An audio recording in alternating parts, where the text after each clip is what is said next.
как дикари живем. Дикари. Вот самый сюда, кто... Вот когда смотрит с горы, такое, кажется, село красиво. А когда спустишься, ничего. Одни крапива, заросли и старые дома, и старые жители.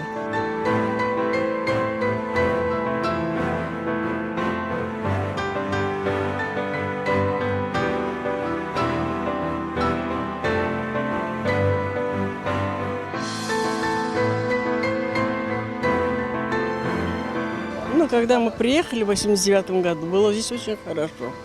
Все сады были, все овощи, фрукты, все здесь было, богатый совхоз был.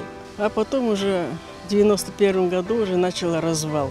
А потом уже ничего не стало, нигде ничего. Все деревья вырубили, все сады вырубили. И виноградники были, можно сказать, по всему периметру. И персики, и груши, и яблоки, и сливы, и черешни, и вишни. Ну, богатый был совхоз, что говорить.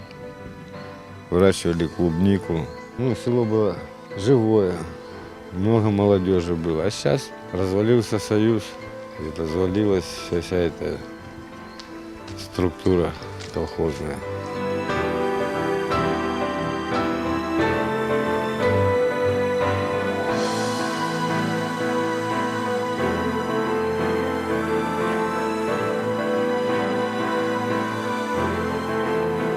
Была мечеть тут,